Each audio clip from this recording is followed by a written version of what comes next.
Hi, rookie. Back to the market again? Payday burning a hole in your pocket, huh? Before your eyes glaze over from all the chrome and neon, listen up. There's plenty of good stuff here, but prices change every time. So don't grab the first shiny thing you see. Sometimes they slap a price tag on junk like it's an aircraft wing, just because demand is high and supply is dry. I've got a couple of minutes before watch, so I'll walk you through the best art coin ships worth your time. Don't worry about rankings. Each one's good in its own way. Pick the one that feels right in your hands. Take a look at this Peruvian beauty.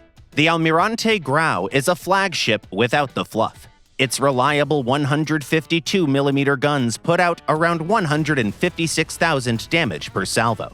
And most importantly, these aren't temperamental missiles. No decoy can save anyone from honest steel. If your aim is sharp, you'll see it yourself. These cannons are surgically precise. And this ship is tough, too. A smoke screen, dense anti-air, a pair of grenade launcher slots. No flying or underwater pest is going to chew through it easily.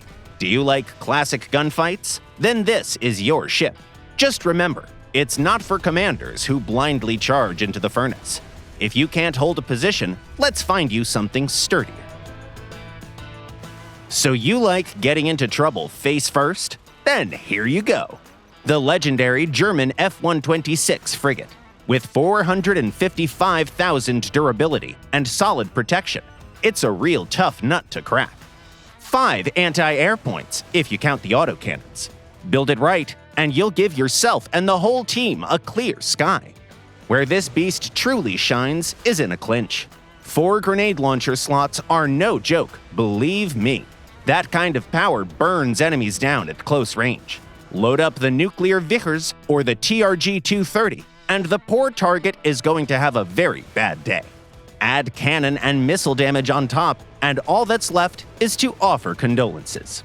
If you like close-range fights and want to win through aggression and map control, take it without overthinking. You'll win through sheer map control with this setup. And if you're heir to some noble house and your warehouses are packed with art coins, look at the Chinese Liren. I'll say it straight, this is a cruiser from the future. Powerful, stylish, and expensive. Damned expensive. But this is one of those cases where you understand exactly what you're paying for. This is a surgical scalpel from the Middle Kingdom. 4 railguns hit so precisely, you know down to the pixel where the shots will land. And they hit so fast that the enemy won't even have time to blink. It's made for snipers who don't want to dive into the brawl. You'll take apart any opponent while they're still trying to find you with return fire. Just don't let destroyers get close. The handling isn't built for dancing.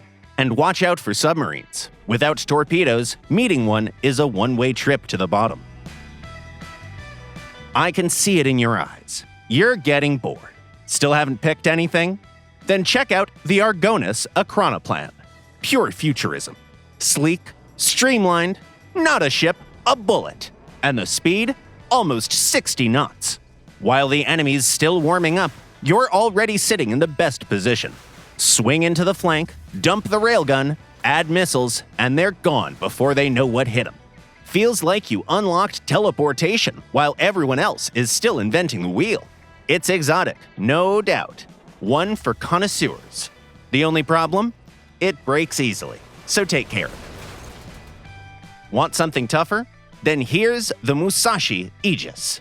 This battleship sinks anything that moves before it even clears the horizon. Sister to the legendary Yamato, the one armed with 460mm guns. They don't fire often, but every salvo is a death sentence. Think it's just a museum piece they dusted off? Don't jump to conclusions. They modernized it properly. The AA is so thick now that not even a bug gets through. There's a real no-fly zone all around the hull. Submarines won't have much fun either, thanks to the grenade launchers. And you can slot any missile module you want, letting you set your own rules at whatever range suits you. Now we go below the surface. This one isn't for everyone, but if you enjoy getting on people's nerves, it'll fit.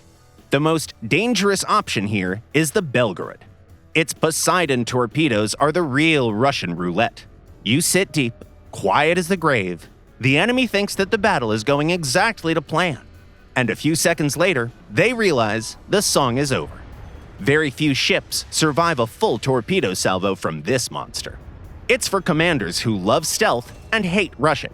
But remember, once you're spotted, you'll become fish food fast, while the entire enemy team cheers. And then there's Huaqing, a real surprise from Chinese engineers. I'd tip my hat to them here. They clearly looked straight into the future. Its cannons are the kind that make classic battleships jealous. A shot from this thing isn't fireworks, it's a death warrant. The total salvo is no joke either. Main battery? Railguns. Secondary battery? Railguns too. Even the prototype grenade launcher throws shells so fast you can't help but admire it. Expensive? Obviously. Is it worth it? Every single art coin.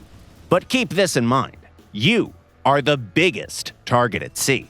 Speed is lacking, and if the whole enemy team decides to chip in on sinking you, things will get rough. Alright, rookie, we've been sitting here too long. Hear that horn? That's my watch. I've laid it all out for you, so don't screw this up. Go spend your pay wisely. And remember, if you blow your money on some useless chrome-plated rattletrap instead of a proper ship, I'm personally confiscating your rations. Good luck out there. Maybe we'll meet again.